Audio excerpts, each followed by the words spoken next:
They say some doors should never be opened. But what happens when a kid with nothing but a laptop pries open the oldest vault in human history? This is the story of the hacker who broke into the Vatican's secrets and paid the price for knowing too much. It began not in Rome, not in some candlelit chamber of priests, but in a small bedroom thousands of miles away. A young man, barely in his 20s, hunched over a screen, lit only by the glow of green code. He wasn't a saint. He wasn't a sinner. He was curious, and curiosity, as it often does, led him into forbidden territory. The Vatican, for centuries, has been a fortress of secrecy. Beyond the walls of St. Peter's Basilica, beneath marble floors walked by millions of pilgrims, lies one of the most restricted archives in the world, the Vatican Apostolic Archive.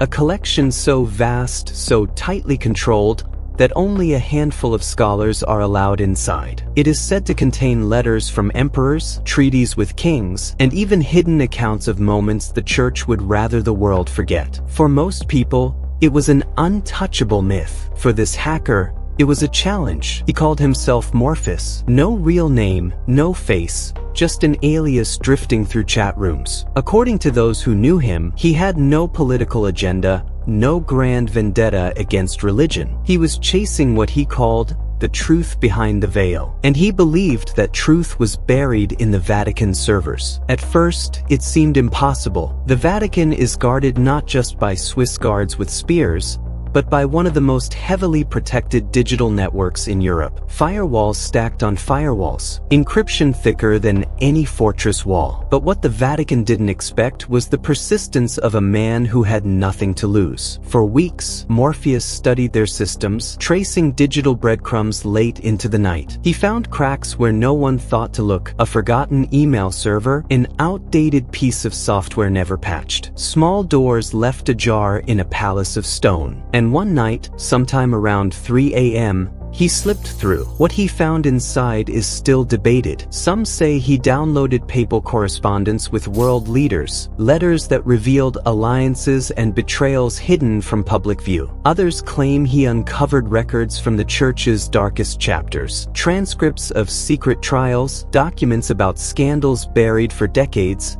maybe even evidence about unspeakable crimes. One chilling rumor suggests he accessed a digital vault of classified texts about ancient prophecies the Vatican has guarded for centuries. The truth? We may never know, because Morpheus never spoke openly about what he found.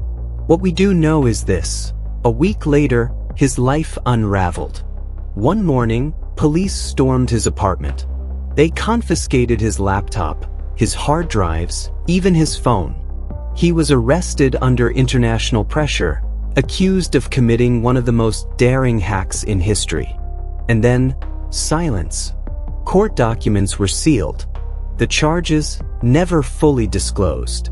His online profiles vanished. Some say he was imprisoned. Others whisper he was offered a deal: hand over everything, disappear, and never speak again. Morpheus faded into the shadows. The Vatican, for its part, denied everything. No breach ever occurred, they said, but cybersecurity experts noticed unusual activity on Vatican servers around the same time. Emergency shutdowns, quiet upgrades, a fortress suddenly reinforcing its walls. Why does this story matter? Because it reminds us of something bigger than a single hacker. The Vatican is not just a church. It is one of the oldest living institutions on Earth, with 2,000 years of accumulated knowledge, power, and secrets. Secrets that, in the wrong hands, or perhaps in the right hands, could reshape how we understand history. And it took one young man, sitting alone in his bedroom, to shake that foundation. Maybe Morpheus never wanted to expose the Vatican.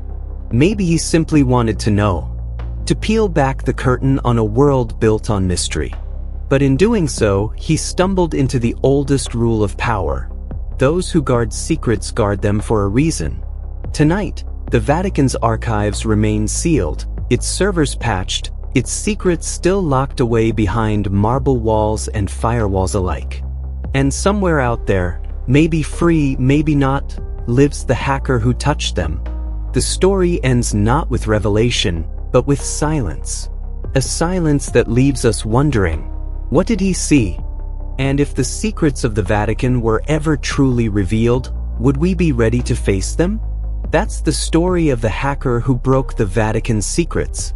And maybe, just maybe, it's also a story about us, about our hunger for forbidden knowledge, and the danger of uncovering truths we were never meant to find.